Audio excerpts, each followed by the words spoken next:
mamaya, no? Mamaya ako sa talagang kulay.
welcome to the grand opening of the BYD Altus showroom. I am Nat Baciano, and it is my pleasure to be your host for today's celebration.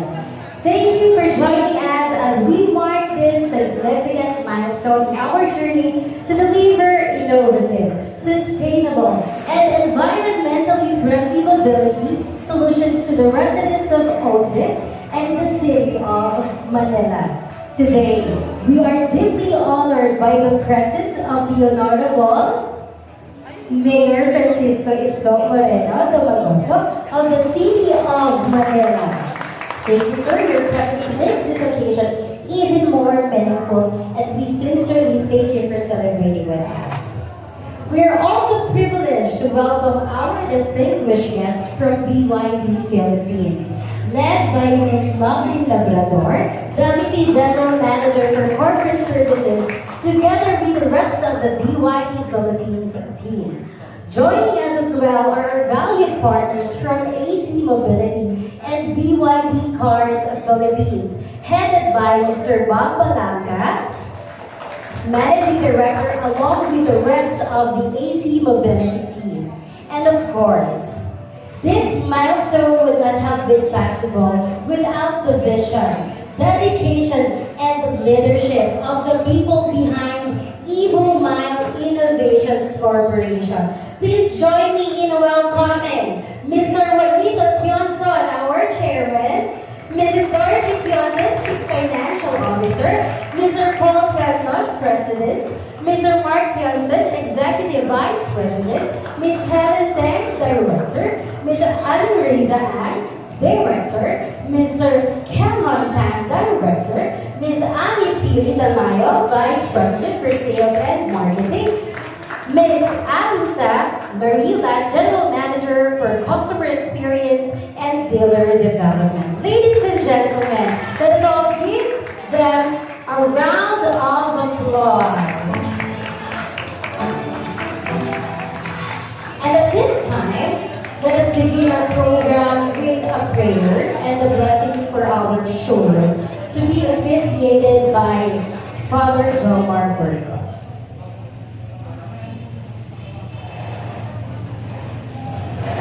Morning po to everyone. Let us all stand. Part to the happy blessing. In the name of the Father, and of the Son, and of the Holy Spirit. Amen. May God who has given us power over the works of His hands be with you all and with your spirit. My dear brothers and sisters, let's listen to the words of the scriptures from the book of Genesis. God created man in His image. In the divine image He created him. Male and female He created them. God blessed them, saying, "Be fertile and multiply, fill the earth and subdue it. Have dominion over the fish of the sea, the birds of the air, and all the living things that move on the earth." God also said, "See, I give you every seed-bearing plant all over the earth, and every tree that has seed-bearing fruit on it to be your food. And to all the animals of the land, all the birds of the air, and all the living creatures that crawl on the ground, I give all the green plants for food." And so it happened. God looked at everything He had made, and He found it very good. My dear brothers and sisters, this is the word of the Lord. Thanks be to God. Kanina po may sinabi na ako bakit nagpapabless. A while ago, I noticed medyo nagbago na konti yung plano. Dapat po sa labas tayo magsisimula. Ngayon nandito tayo sa loob, bakit umulan? Pero pagka Diyos po yung nagbago ng plano, it would be for the better. And I would like to remind you, ang tubig po is a sign of blessing. Ako po, konting musik lang yung gagawin ko mamaya, pero sabi ng Lord, siguro konti, damihan natin. Kaya bago magsimula ang program, pinaulan niya po. And I believe it's not just the water is the source of blessing. Your presence is a sign of blessing. I'm sure masaya po ang lahat sa opening ng blessing ng place na ito. But I'm sure masaya po ang lahat makita ang mga tao na dito. And so as we continue in this celebration, as we roam around, yun pa rin po yung hindi natin dasal tulad ka rin sa service center, that the Lord will stay in this place. At kapag kapiling po natin ng Diyos, may pagkakaunawaan, may biyaya, may pagmamahalan, pag-iintindihan. So, we ask the Lord to bless each one of us and we bless the establishment in which we are about to bless. Yun po yung hiling natin sa Kanya. Let us proceed. For every prayer po, let us all say, Lord, graciously guide the work of our hands. Pakiulit po. Lord, graciously guide the work of our hands. Blessed are you, O Lord, who gave us the command to work, so that by relying on our minds and our hands, we might devote ourselves to perfecting creation, we pray to the Lord. Lord, graciously guide the work of our hands. Blessed are you, O Lord, who willed that your Son made flesh for us should practice the carpenter's trade. For this we pray. Lord, graciously guide the work of our hands. Blessed are you, O Lord, who in Christ made the yoke of toil sweet and its burden light. We pray to the Lord. Lord, graciously guide the work of our hands. Blessed are you, O Lord, who in your providence move us always to strive to do our best. Let us pray to the Lord. Lord, graciously guide the work of our hands. Let us pray. God, our all-powerful Father, you have placed the earth and its fruits under our care, so that by our labor we will endeavor to ensure that all share in the benefits of your creation. Bless all those who will use this building, either as buyers or as sellers, so that by respecting justice and charity, they will see themselves as working for the common good and find joy in contributing to the progress of this earthly city. We ask this through Christ our Lord. Amen. Our Father, who art in heaven, hallowed be thy name. Thy kingdom come, thy will be done on earth as it is in heaven. Give us this day our daily bread, and forgive us our trespasses, as we forgive those who trespass against us. And lead us not into temptation, but deliver us from evil. Hail Mary, full of grace, the Lord is with you. Blessed are you among women, and blessed is the fruit of your womb, Jesus. Holy Mary, Mother of God, pray for us sinners, now and at the hour of our death. Amen. Glory to the Father, and to the Son, and to the Holy Spirit, as it was in the beginning, is now, and will be forever. Amen. Ngayon po, ikot po tayo para i-bless ng Lord.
Final prayer lang po tayo.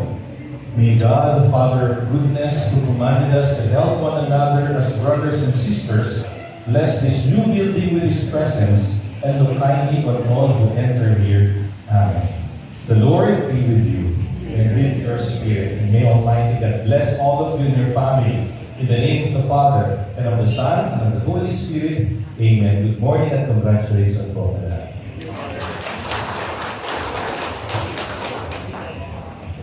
Thank you very much, Father, for your blessings and prayer.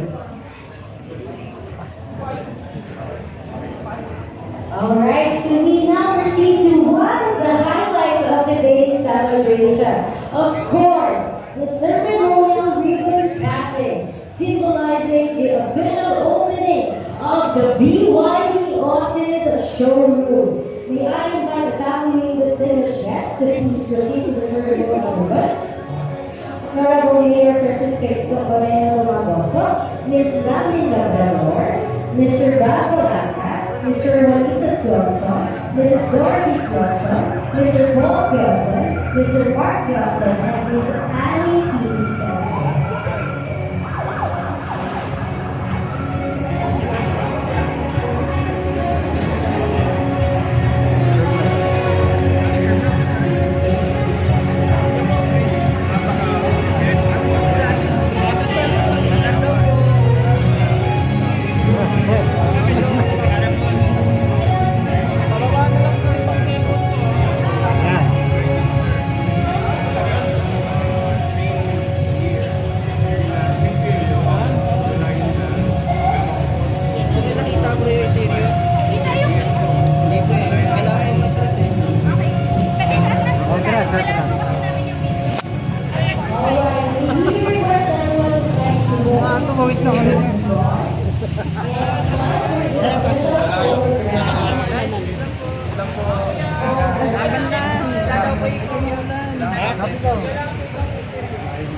Father, po dito po. 5, 3, 2, 1. Number 1 po, number 1.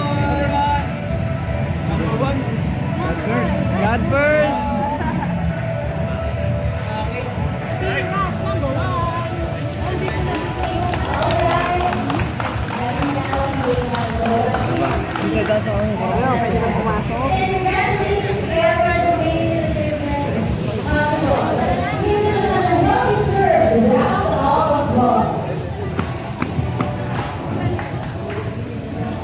To continue this special celebration, we now present the traditional dragon dance, a symbol of prosperity, good fortune, and success for this new venture. Let's go.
Thank